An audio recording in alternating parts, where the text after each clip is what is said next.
Okay, here are 3 things that are killing your speed abilities. Number 1, we have doing high intensity work too often. So doing high intensity work too often limits you in your output that you can have per session. So we really want to go with quality over quantity on these. In this case, when we're training speed, we're training the nervous system. It's a neuromuscular adaptation, and your nervous system can only handle so much in a given period of time. So if you're sprinting every single day, you're not going to be operating at 100%. When we're training qualities like speed, power, strength, we need to be operating at or very close to 100%. So like what Dawson said is when your nervous system can only handle so much, your nervous system needs 48 hours to recover. So if you try and do a heavy speed or strength or power workout on Monday and then try and go back and do it Tuesday, you'll be operating at like 70%. And it's like for speed, power, and strength qualities, you need to be at the upper limit to really push the needle on your current capabilities. So just take a rest on Tuesday, come back Wednesday when you are like 95+%, and then that's when you can really push the needle further in those capabilities. So when you think about it, we're sprinting at 100%. That's the only way we can make these speed gains and make these adaptations, is if these reps are at or near 100%. So if we're going every single day and training sub-maximally, we're really not getting the adaptations we're looking for, and each rep really isn't close enough to our top 100% speed to get the speed gains we're looking for. If you think about it, like an easy example is a compound lift, like a bench press. You can't bench press every single day, or you can't PR every single day. You might be able to lift for like 30 reps or something every single day and break down muscle tissue, but pushing that 100% effort, 1 rep PR, you can't do that every single day, and that's because your nervous system is depleted. So you can think about it like that. If we want to train to get our bench press PR up, every time we're going back to the bench, we need to be operating at 100% to push that needle. The same way when we're sprinting, when we sprint, we want to be operating at 100% so we can push that needle of speed and push our upper levels of speed higher. And if you do that high intensity work too often, and this ties into the second thing that's killing your speed capabilities, is if you're trying to do that stuff every day, eventually it turns from speed, power, and strength training into essentially endurance and capacity training. The second thing that we had was taking insufficient rest and recovery between reps when you're actually doing your speed training. This one is very apparent when you're coaching football players especially, and trying to get football players faster. But I notice it with younger people too, with high school athletes that aren't necessarily football players, is they usually just don't understand how important the rest and recovery is, and they're still at the point in their careers where like the more is better. If I take too long a rest, I'm not tougher than the guy taking short rest. Yeah, these guys just want to get out on the field and grind. Like we've had football athletes come out and run track, and it's so apparent. They'll be sprinting down, then they'll stop and get down into a 3-point stance, and they'll sprint back, and they'll do the same thing, and they'll finish a workout that generally takes about an hour and a half in about 20 minutes. And they're like, okay, what do we do now? They're huffing and puffing. Well, you just got 1, maybe 2 reps at top speed, and everything else was just conditioning. Yeah. So we want to limit this.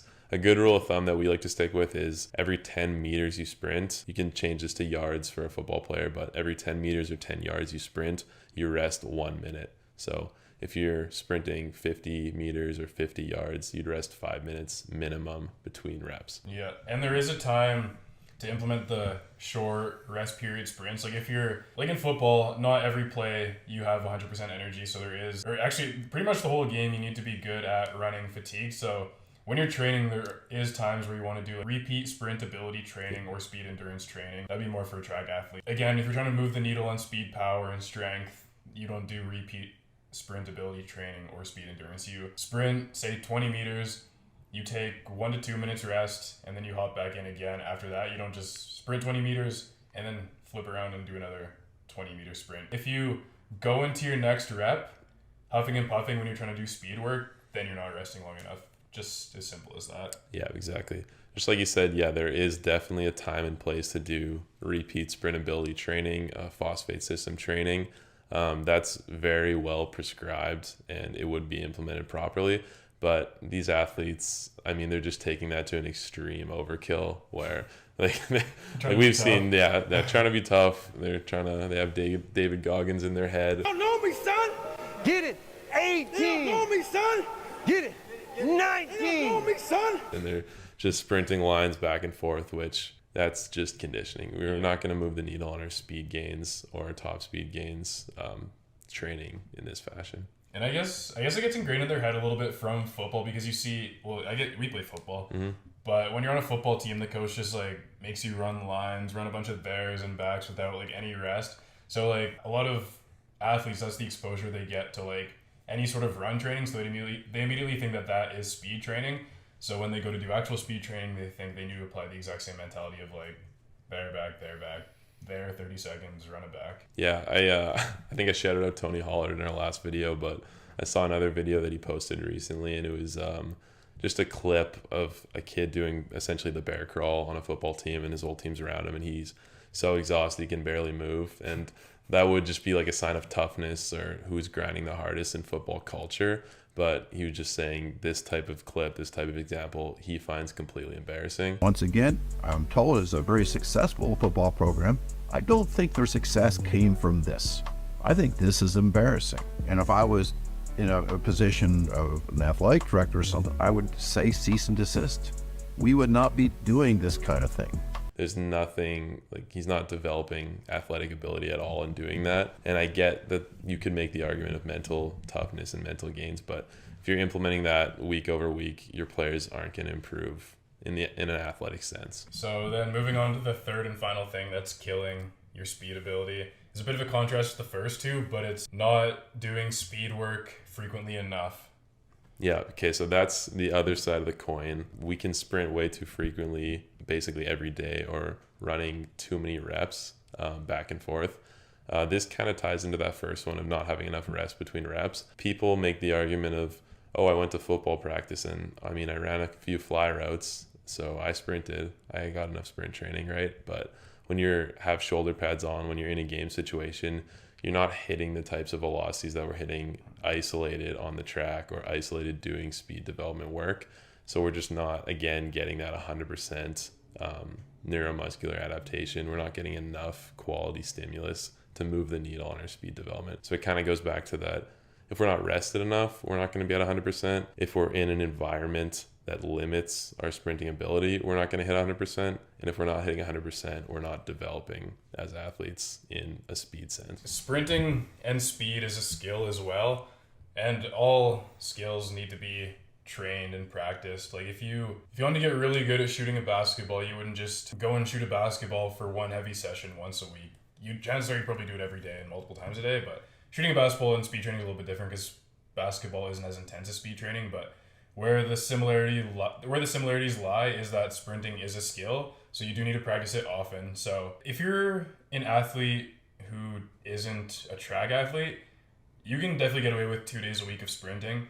3 is really good, but 2 is the bare minimum. I think if you're only doing sprint training that will push the needle once a week, I don't think that's enough to get enough practice in. So I think 2, you can do an acceleration day and a top speed day. If you want to do 3, you can do 2 acceleration days, 1 top speed day. Maybe one of those acceleration days is resisted, or one of them is a more sport specific scenario. So maybe like going into a sprint off the line, or starting in a triple threat position and then taking a side step and then going into an acceleration sprint on one day. Yeah, if you don't practice something, you can't expect to get good at it, and you just don't get enough practice or the right kind of stimulus. With sprinting, just like in your sport, when you're running like 10-yard ins, 10-yard outs, flies, usually isn't enough stimulus, or basketball, like that couple step acceleration usually isn't enough to push the needle on your speed. Agreed. And then if you look at this kind of on the macro sense too, we zoom out on our full training calendar year, these qualities can get detrained relatively quickly. So you look at something like VO2 max or cardio training essentially, that can get detrained in 30 days plus or minus 5 days. So we have a pretty big window.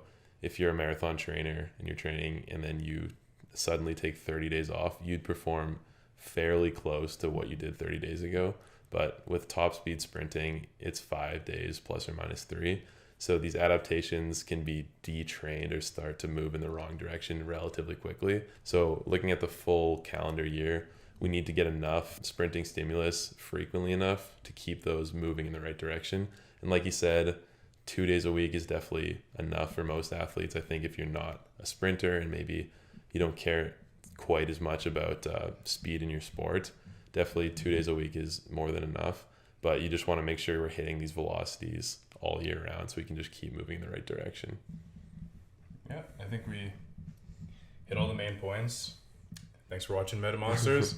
Do all the YouTube stuff, like, comment, subscribe. If you want to check us out on other socials like Facebook, Instagram, or even our website, that'll be in the description below. Thanks for watching.